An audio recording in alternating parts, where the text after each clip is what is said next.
मालकिन, अगर कुछ खाना अभी बचा हो तो हमें दे दो। मैं और मेरी बेटियां कल से भूखी हैं। ऐसे भीख मांगकर कब तक पेट भरोगी? कुछ काम क्यों नहीं कर लेती? मालकिन, हम आज ही गांव से शहर आए हैं। यहाँ किसी को नहीं जानते। अगर आपके पास कुछ काम हो तो काम दे दो। ठीक है, ठीक है। मेरे घर में काम करोगी? तुम्हें और तुम्हारी बेटियों को रहने के लिए कमरा भी दे दूंगी। मैं तैयार हूँ मालकिन। स्मृति उस महिला के घर चली जाती है, जहाँ उसे और उसकी बेटियों को रहने के लिए कमरा और खाना मिलता है। कल सुबह 5 बजे उठ जाना। मुझे 6 बजे स्कूल जाना है। मेरे लिए खाना बना देना। स्कूल?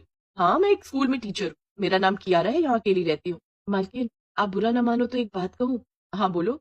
मालकिन, मैं चाहती हूँ कि मेरी बेटियां भी स्कूल जाएं। क्या ये हो सकता है? बिल्कुल हो सकता है। मैं टीचर कोटे पर तुम्हारी दोनों बेटियों का नाम स्कूल में लिखवा दूंगी। तुम्हारी सबसे छोटी बेटी जब स्कूल जाने के लायक हो जाएगी तब उसका नाम भी स्कूल में लिखवा दूंगी। लेकिन तुम्हें आधी फीस देनी होगी। ठीक है मालकिन, आपका बहुत बहुत धन्यवाद। स्मृति कियारा के घर में काम करने लगती है। कियारा भी स्मृति की दोनों बेटियों, 6 साल की सुकन्या और 4 साल की सुनीति का नाम स्कूल में लिखवा देती है। दोनों बच्चियां स्कूल जाने लगती हैं। कियारा स्मृति को जो पैसे देती, उससे वो स्कूल की फीस भर देती। इधर केशव को शहर में कोई काम नहीं मिलता है। वो गाँव वापस आ जाता है। जब वो घर में स्मृति और अपनी बेटियों को नहीं देखता है, तो कांता से पूछता है। माँ, स्मृति और तीनों बच्चे कहाँ हैं? वो चारों तो तेरे जाते ही घर छोड़कर चली गई। मैंने रोकने की बहुत कोशिश की तो कहने लगी कि तेरा बेटा हमें 2 वक्त की रोटी भी नहीं दे पाता। मैं अपने मायके जा रही हूँ और कभी लौट कर नहीं आऊंगी। क्या स्मृति ने ऐसा कहा? मुझे यकीन नहीं हो रहा। मैं उसके मायके जाकर देखता हूँ। तुझे कहीं जाने की जरूरत नहीं है। मैं तेरी दूसरी शादी कराऊंगी। नहीं माँ, अगर तुमने दूसरी शादी के लिए दोबारा कहा तो मेरा मरा मुंह देखोगी। कांता की योजना अधूरी रह जाती है। समय धीरे धीरे गुजर रहा था। स्मृति की दोनों बेटियां स्कूल में अच्छा परफॉर्म कर रही थी। 3 साल बाद उसकी सबसे छोटी बेटी कृषा भी स्कूल जाने लगती है।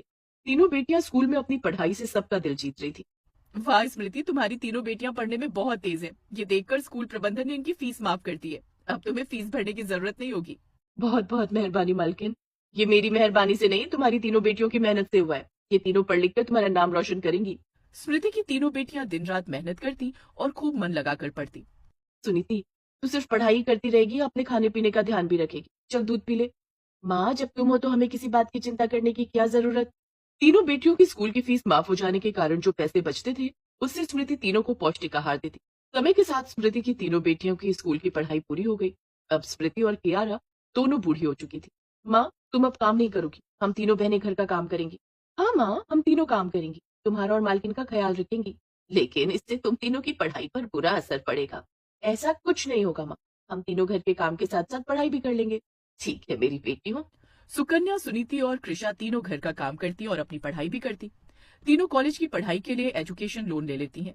तुम तीनों ने एजुकेशन लोन ले लिया,